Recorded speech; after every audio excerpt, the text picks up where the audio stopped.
Now that you know how easy it is to make things appear inside of a web browser, it's time to learn about markup languages, specifically HTML. HTML is an initialism that stands for Hypertext Markup Language. Now, there's two parts to this, hypertext and markup language. However, we're going to focus on the markup language part first. A markup language is not the same as a programming language. When we use a programming language, we're describing how something should behave. Rather, markup languages are used to annotate and add semantic structure or meaning to a text document. So fundamentally, you can think about a web page in terms of text, with markup added on top.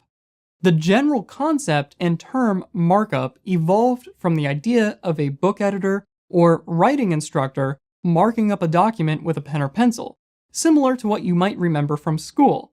However, HTML isn't intended to suggest corrections to text.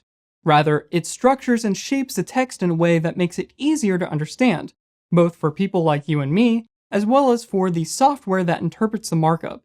As an example, HTML is markup language that is interpreted by a web browser. So let's try an example. Let's look at some normal text, and then we'll figure out how we might mark this up with HTML.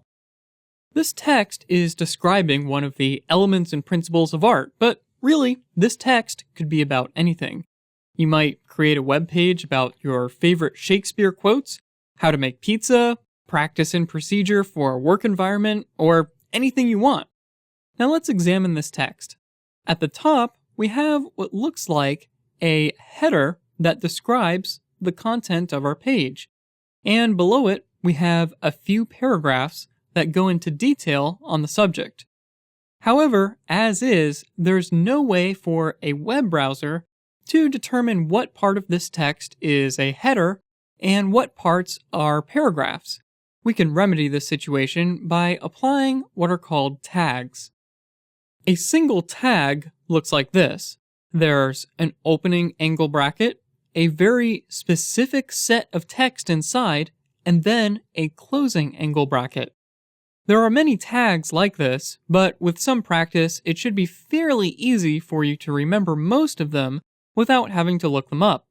Now, this tag we're looking at is called a headline tag. We'll talk more about headline tags in an upcoming video, but for now, all we really need to know is that this tag is intended to mark large headlines. Here's another tag. This one is called a paragraph tag, and you'll sometimes hear it referred to as a P tag for short. Now, let's take these two tags and revisit the text that we were just looking at.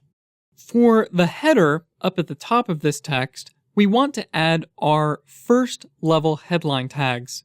So we'll go ahead and put our insertion point there, and we'll type a first level headline tag, just like that. Now, we've marked up the start of our headline, but how will the computer know where our headline ends? Well, tags almost always come in pairs. We have what's called our opening tag, right here, but we need to finish wrapping this text by adding in a closing tag. A closing tag looks just like an opening tag, but with the addition of a / right after the first angle bracket. So we'll type our opening angle bracket, our /, and then H1 for the first level headline. Now, we need to use the paragraph tag to wrap our two paragraphs here. Just like the headline, we will use an opening P tag and a closing P tag.